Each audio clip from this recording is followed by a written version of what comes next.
What is your advice to anyone who've just lost their job? Let it be awful for a minute. I like that. Let it be awful. On a Friday, they showed me the new office I was going to have. On Monday, I was like, ugh. Hi, my name is Matthew Widick, Director of Data Enablement at Compare the Market. We have over 800 employees across the UK, and this is my Duvet flip. You seem to have had several different jobs, which to me tells me you're not too bad at interviewing. Every move was another opportunity to either add a skill set, refine what I knew how to do. Whatever it was always purposeful. You decide whether you go down a road or you don't, and then that's where we're following it. That's exactly right. I'd rather hire the mentality than the skills. And what is your advice for anyone who wants to get into data? There is no path, which is very weird. And you apply and see if your curiosity and your inventiveness can kind of get you through that door. It says a lot about the culture, doesn't it? It does. What is he like, him behind you? Definitely a team player. You was wondering what I was pointing at then. I had no idea what you were pointing at. You could go and work anywhere. Why Compare? And this is one of the first places where I haven't started thinking about what's next. You've got an organisation it's got the curiosity, it's got that mission, and then it's got that culture. You're winning, right? Yeah, you just need the people. Bring your curiosity, bring your willingness to work, and kind of your desire to innovate. What's your duvet flip? What gets you out of bed in the morning to flip the duvet? Oh, it is...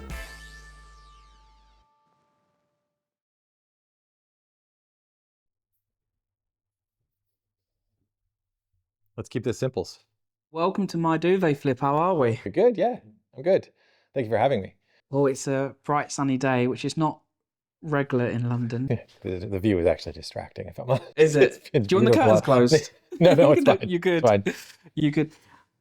This is all around your career journey, where you started and how you got to where you are today. And I'm just so fascinated to learn. I know there's going to be some learnings, learnings in there that we can just take away and learn from you. But Burger King. Yeah. First job. First job, Burger King, in a mall in St. Cloud, Minnesota.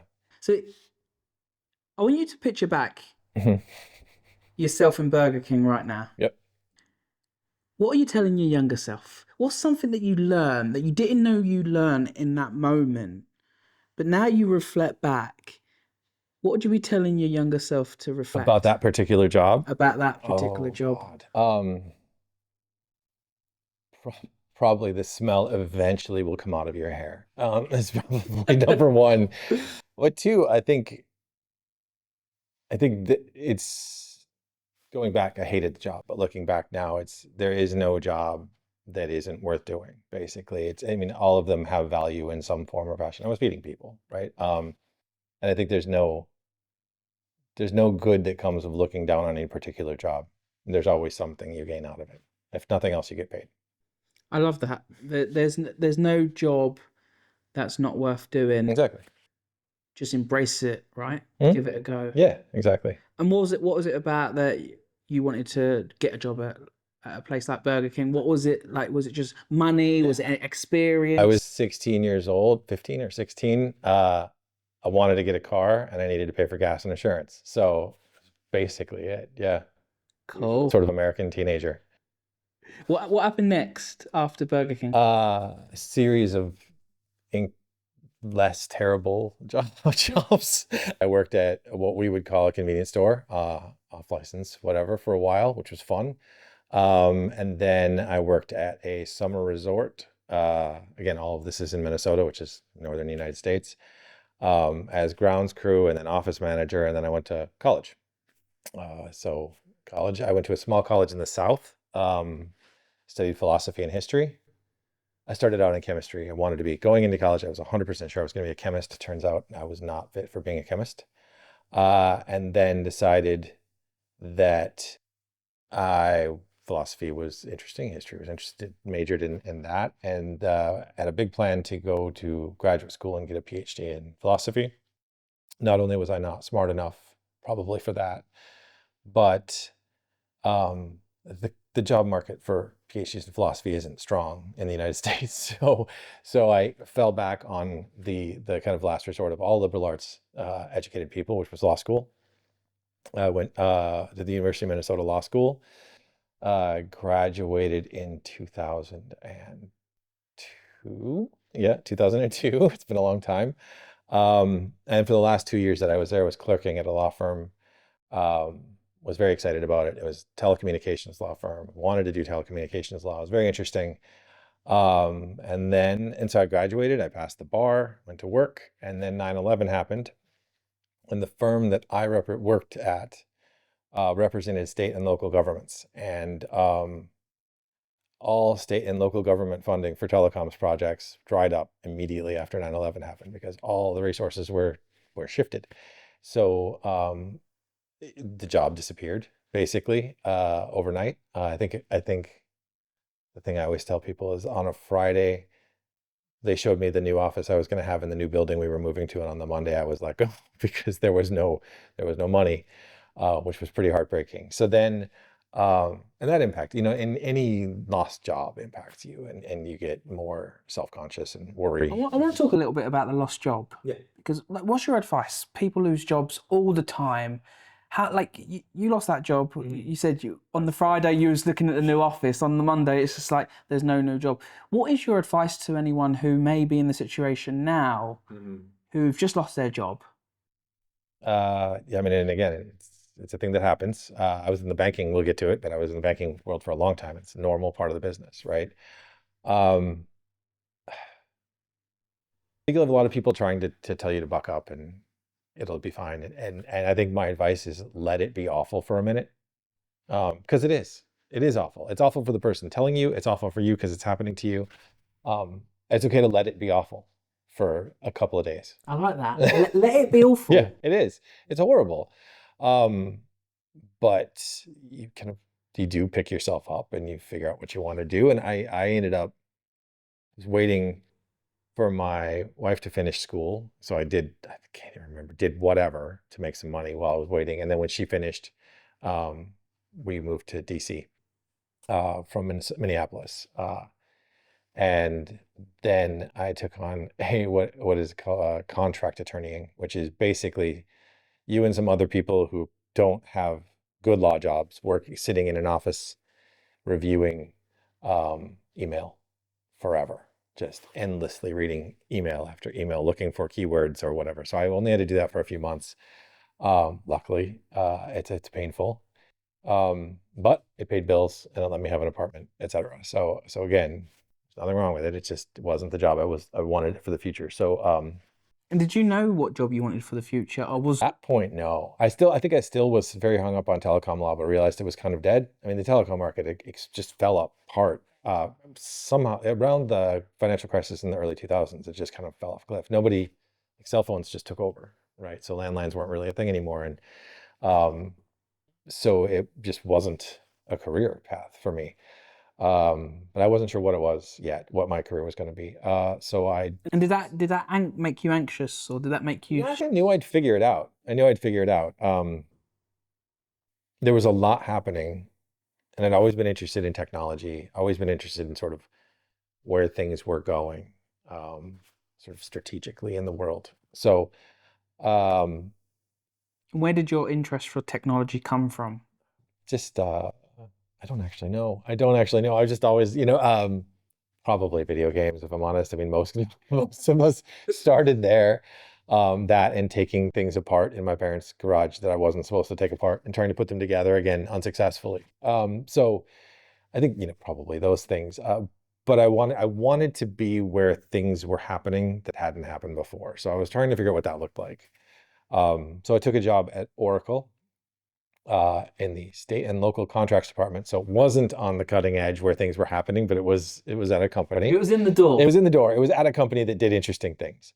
And basically, while I started that, and then it was an interesting office. I was in Oracle's lobbying office in Washington, D.C., which was on K Street, which is the lobbying street. And so it was a bunch of lobbyists, a couple of us doing state and local contract stuff, and then the chief privacy officer.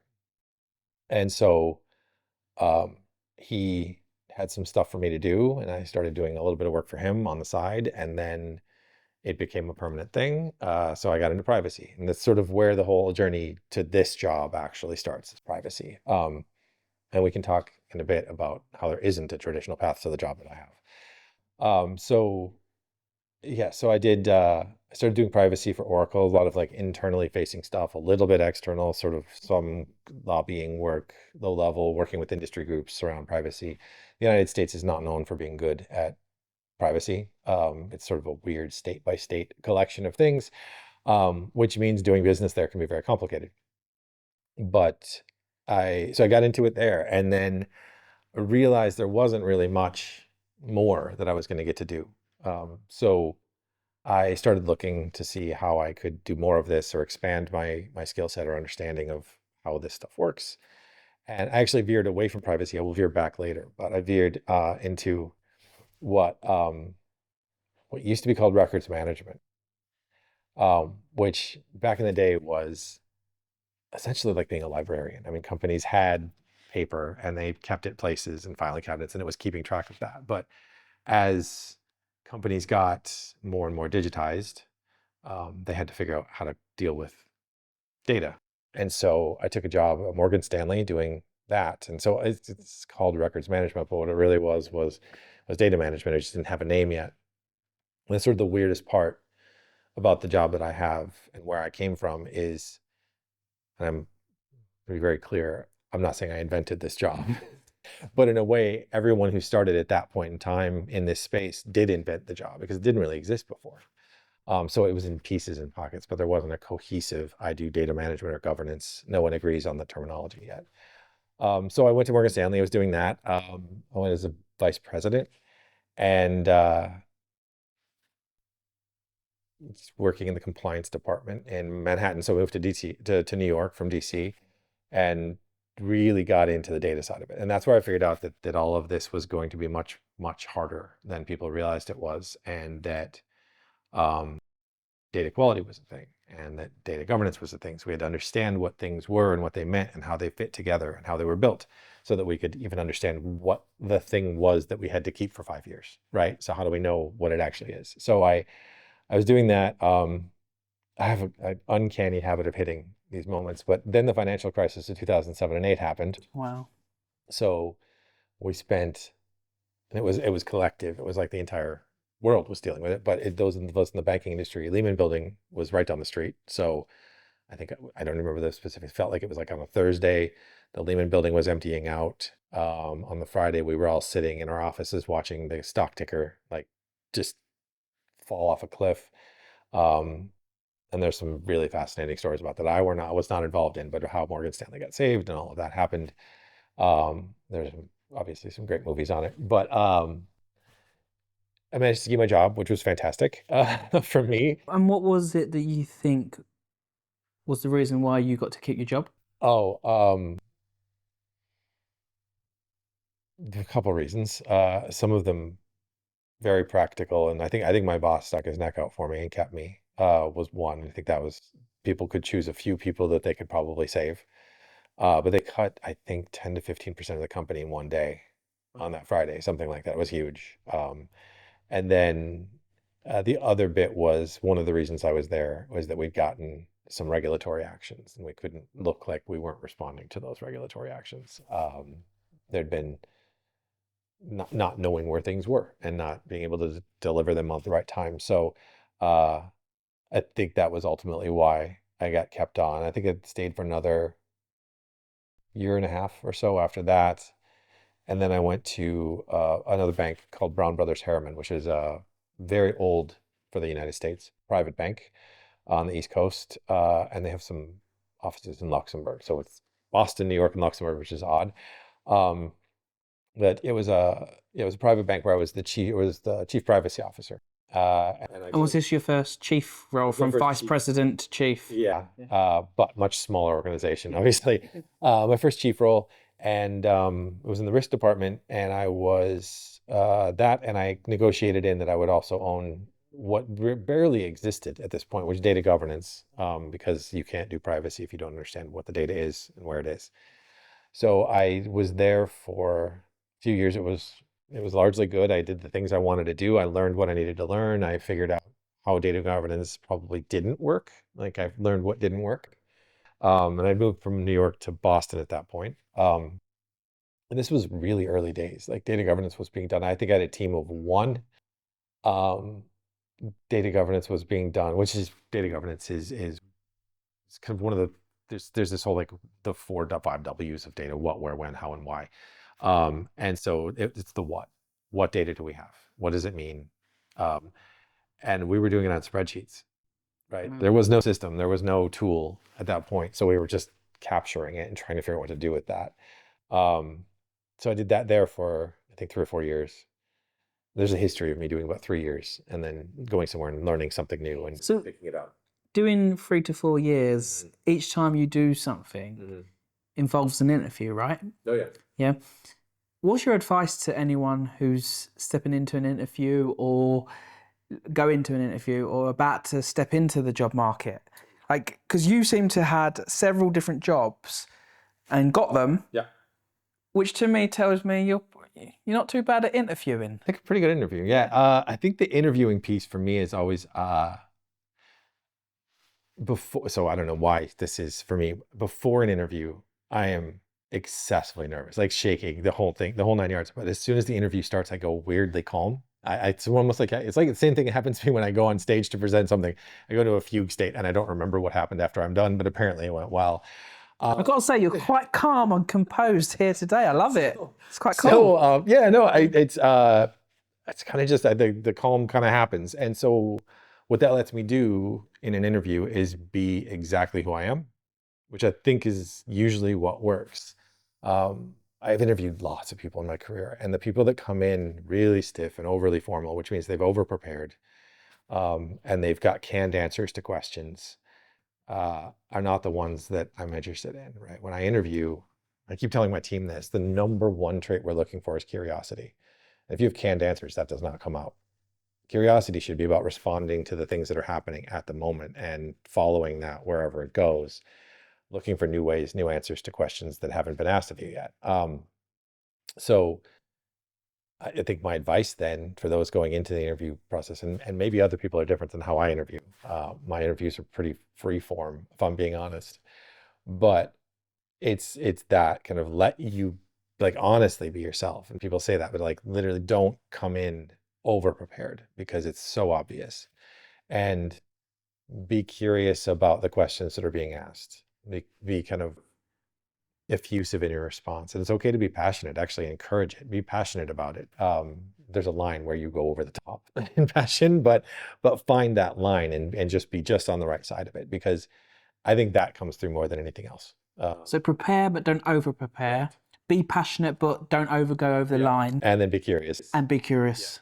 And you believe those things are the successes for why you, from your point of view, on why you ended up getting each job every 2 to 3 years. I think those were the big things. Yeah. I mean, people can learn anything. I mean, there are certain skills you need a long time to learn, but people can learn anything as long as they're curious. And I'd rather hire the mentality than the skills, because the thing that you spent 3 years learning is probably going to be different tomorrow. We're always having to learn how to do something differently. There is always a new tool.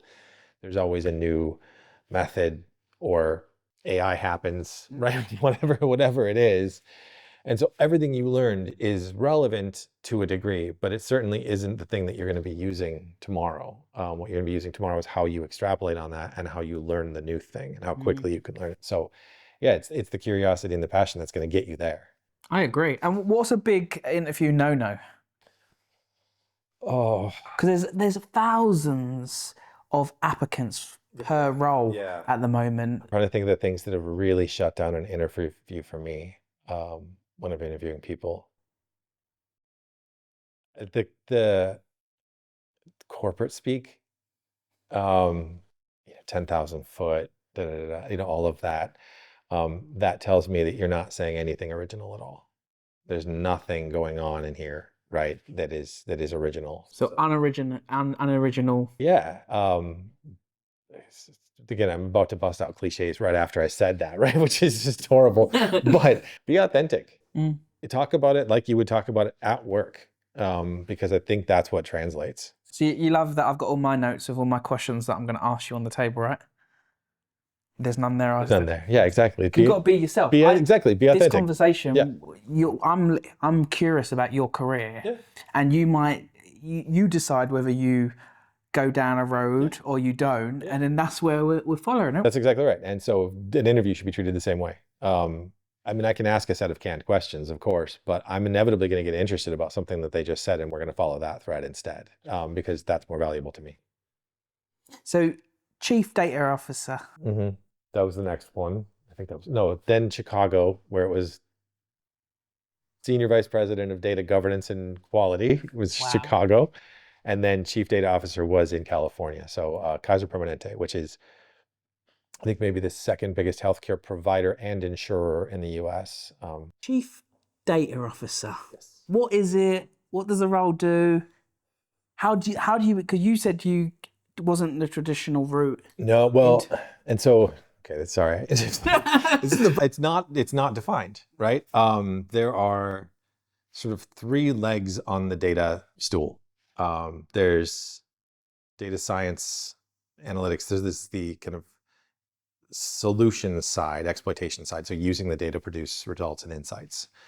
There's the management side, sometimes called data governance, sometimes data management. It depends on the person and the company. Again, there's no set standard, and that's the keeping it safe, making it make sense, making the other team able to do what they want to do. And then there's data engineering, which is the platforms that it all sits on, and how the data moves through the organization. Chief data officers can come from any one of the three. So every chief data officer comes in with a very different mindset to the others, to other companies' chief data officers. They tend to come from the science side, not necessarily, but tend to.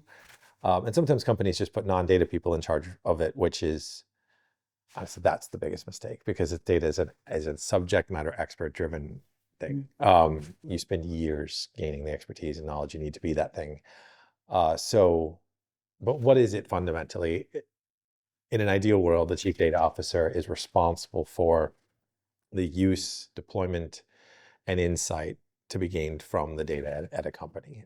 So it's a financial mover, it's a risk mover, it's a control function, it's a whole bunch of things all wrapped into one. So my job right now is Director of Data Management, one of those legs. And I actually recommended that we didn't need a chief data officer when I was getting hired. So we have three people who do the three jobs, which if we're all grown-ups, we should be able to do.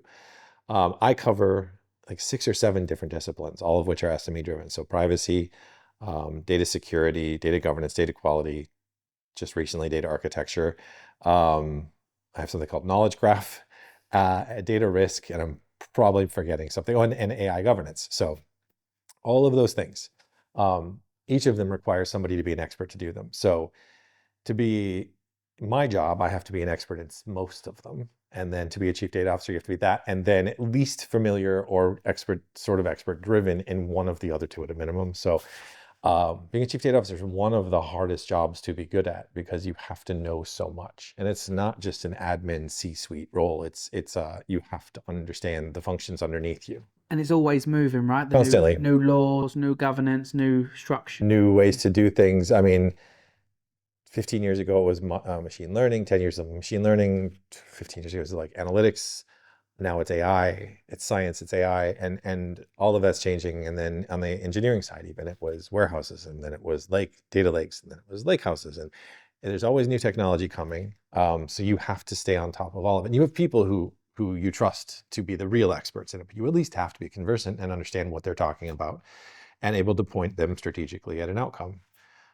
So you have to know enough to be able to do those things. And so the reason I, in my career, have done 3 to 4 years at all these places is every move was another opportunity to either add a skill set, refine what I knew how to do, learn in a new environment where they were doing things that were more cutting edge, whatever it was, but it was always purposeful. And I think not enough people that I've engaged with have that purposeful mindset about it. So a lot of people stay in the same place for a long time, and if they're able to learn more every day, then that's fine. But if you're going to be in a cutting edge field like AI, you are going to need to gain as many experiences as humanly possible. And if you're stagnant, then you're a shark that stops swimming, right? So you need to you need to be looking for places where you will gain that new experience. And if you're not getting it, you should be going somewhere and looking for it.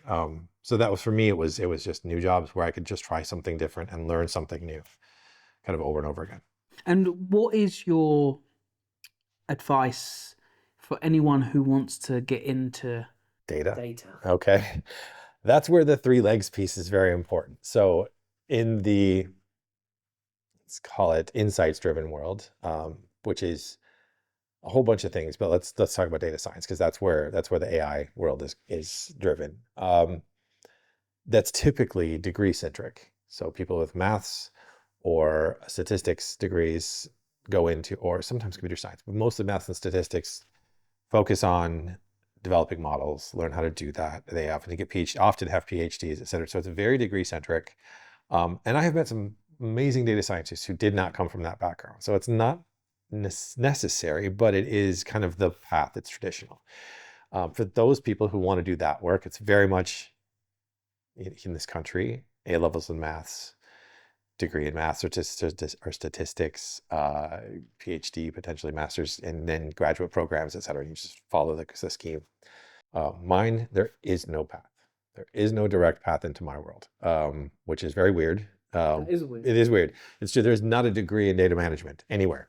In the world, I think there's one school, this is going to sound super weird, in Arkansas, of all places, that has a degree in data quality, but only because there's this massive data aggregator in that town who basically funds these people to come in and help them be good at it, or used to. But there's not a degree in data management or data governance. So you have to come in as a junior person in a team that's doing it and start building skills. Or there's the other path is via privacy, and that is a path in, because that is a more structured world, that there's a clear kind of set of roles based around. There's data protection officers and there's people who do these things. So, but there's no one path into the stuff that I do. As a generic thing, data architects often follow a path. People who do knowledge graph often follow a path.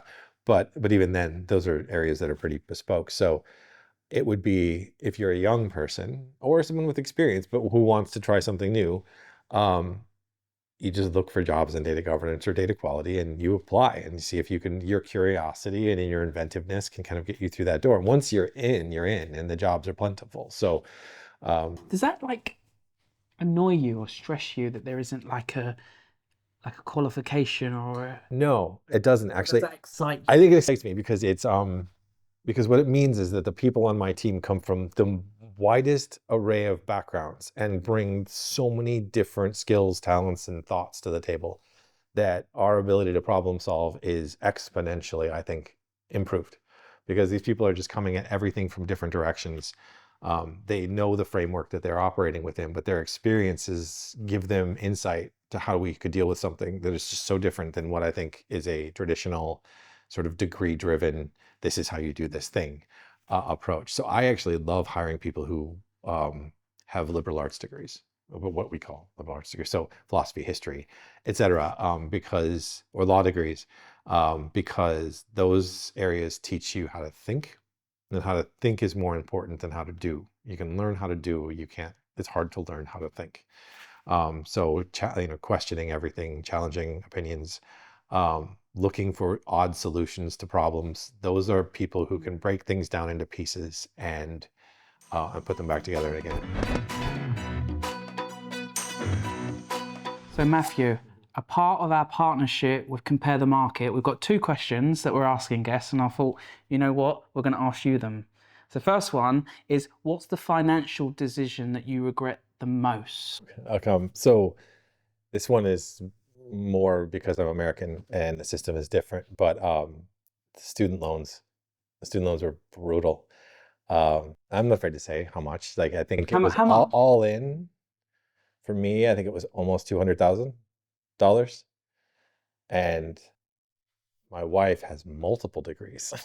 so add to that. Together? Yeah. Oh yeah. No, it's a complete nightmare. It's basically a mortgage. Wow. Yeah. Still paying. So that one, I don't know. And if you're still paying it off? Oh yeah. Yeah. I don't know if I could have avoided it per se, because school in America is very expensive and you have to pay for it somehow. But I wish I hadn't had to. So that was your biggest That's my biggest regret. Yeah.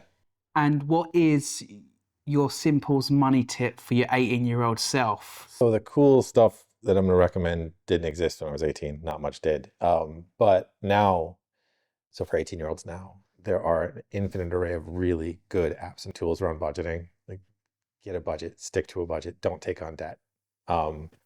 Because it's easy to take on debt when you're 18 and it's really hard to pay it off. And then you want to have kids and buy a house and do all the things, and it becomes that much harder. So it'd be that budget from the beginning.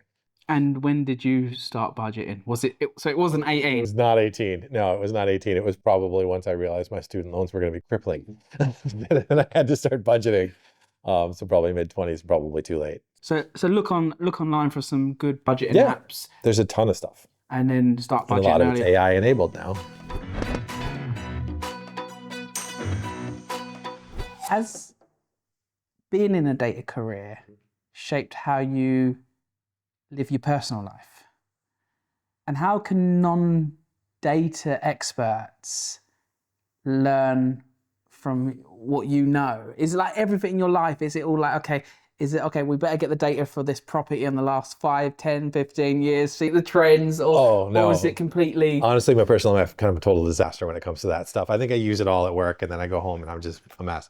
No, so I think I would say that I'm equally curious outside of work, and I'm fascinated and interested in all sorts of things. But no, I think my job is one of the things that I'm passionate about, along with all sorts of other things, my kids, my family, cooking, but it's just one of many.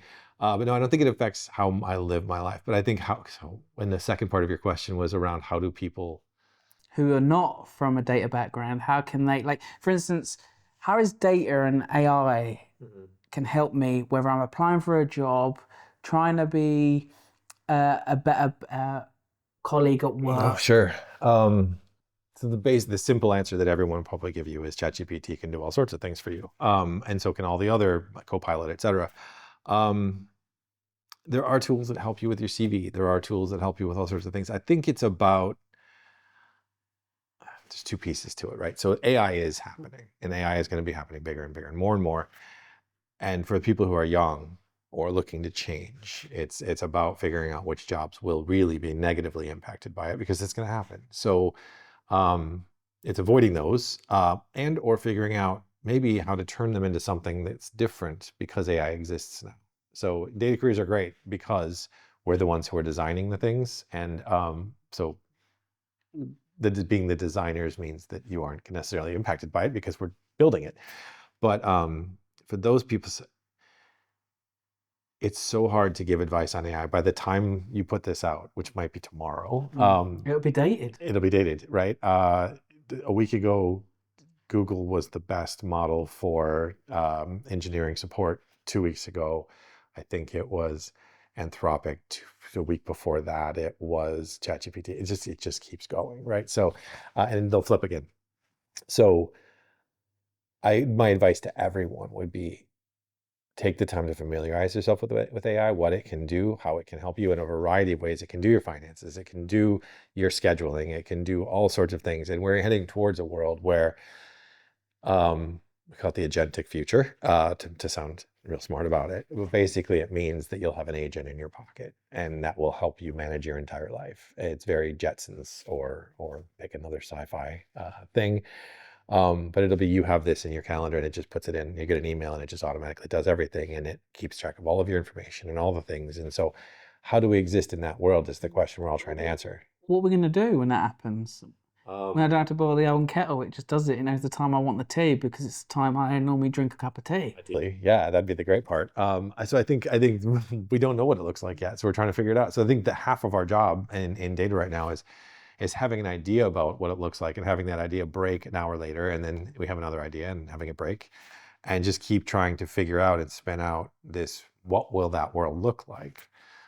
There are books all over the place about what this is going to look like, and they all end up being kind of right and kind of wrong, and we're evolving towards it. So I think anyone who tells you they know exactly what it looks like is wrong. What I think is, we know it's a future that's coming, and we know we have to prepare for it, and we have to do it ethically and safely. That's a big part of my job, is to make sure we do it ethically and safely. But I mean, one of the first, I think, companies of our size to have an actual AI governance function. So it's separate from the designing of it. We actually have people who are going to be focused on making sure it's safe. Bigger companies have, like Google's have them, but companies our size typically don't. So we're trying to push ahead of it. But I think the advice to the world is it is going to be an AI-driven future. So it's worth the time to do the work, to investigate, to understand, to figure out how it can help you, how it can support the job you want to do. There are good outcomes and there are bad outcomes. And I'm not going to name a particular company's name. It's in the US. It's a healthcare company that had the opportunity to use AI for billing to make sure that they were collecting money, or to use it for finding out what was wrong with people. And they chose one versus the other. And that to me is a shame. So that for every good thing in AI, there's a bad thing in AI. We just need to be trying to push our leaders. It's always been anything. It's everything, right? It's everything has unintended consequences, or there's a potential for harm and a potential for good.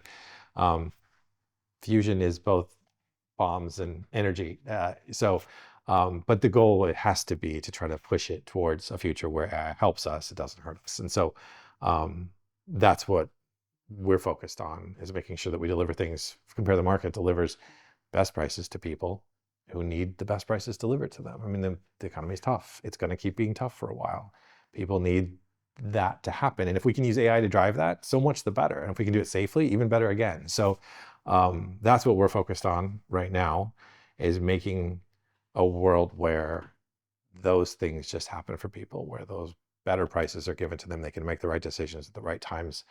And those decisions are timely because we're telling them it's timely.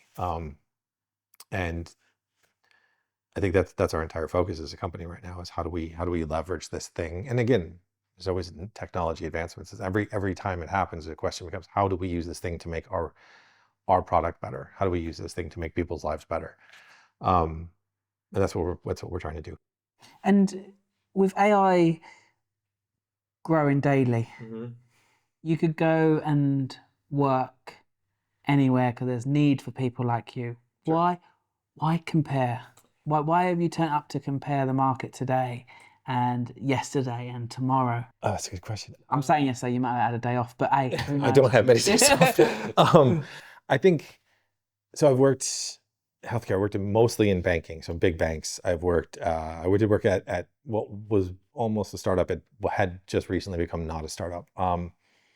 What I liked what drew me to compare the market originally was that it occupies that fintech space where it's a regulated entity. There are sort of rules that we have to abide by. It's not a free-for-all, but that there's innovation and it's aggressively innovating. So it's that combination of factors, because that's the kind of sweet spot for me. That's where you're curious. Exactly. Yeah, exactly. So it's the knowledge plus the curiosity gets to do its thing. Why am I staying? One, I fundamentally believe in the mission. The mission truly, and I think you had Mark Bailey on, you had Ursula on, and some others, that truly is to deliver, to help people out, right? It's tough. And if we can save them money, and we don't make money unless they save money. So it's the mission I believe in. Banking is hard. It's a hard mission to believe in. Healthcare in the United States can be a hard mission to believe in. So this is a mission I can get behind, and the company has the right goals and values and behaviors.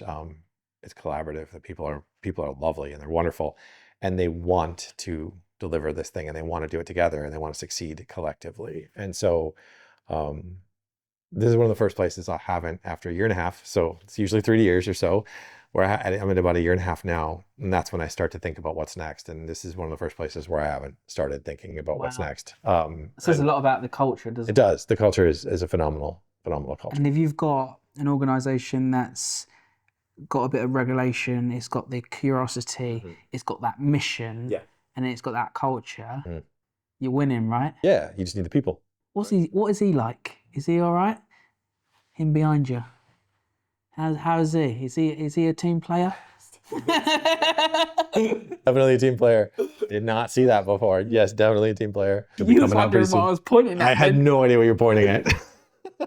brand is so known in the UK as well, right? Yeah. That must excite you, because that just gives the opportunity to make more impact towards the mission. Absolutely. I mean, it's complicated. Is in the UK, I think, is one of the most mature markets in the world in terms of price comparisons sites. It's I think 90% of the UK eligible customer base uses price comparison websites, which means that competition is pretty fierce, right? And so being at the one that's best brand, I think, it means a lot. And it's a strong company with a strong future, and we're doing all, as far as I can tell, we're doing all of the right things to kind of meet that, let's say it again, that agentic future, right?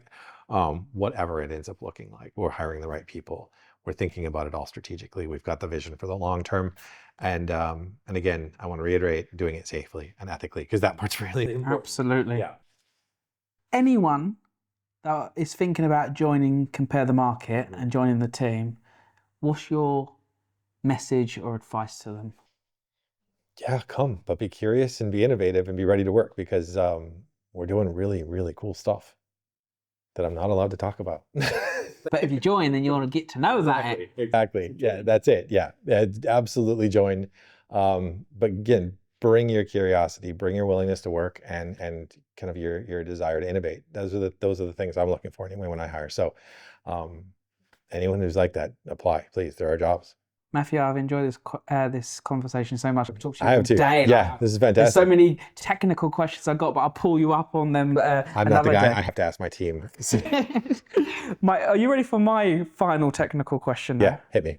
What's your duvet flip? What gets you out of bed in the morning to flip the duvet? Oh, it is solving really hard problems. Like that's been the driver for me for my entire career. It's that it's sitting in a room with people that I really enjoy spending time with, who are really bright, with whiteboards and markers, and trying to figure out how to fix the thing, whatever that thing is. That's what gets me out of bed every morning. Well, I just want to say thank you. This has been a pleasure. Kindness, your energy, for sharing your wisdom, your knowledge, educating us a little bit more about what data and AI means, and doing it with so much grace and class. So thank you. Appreciate that. Thank you very much.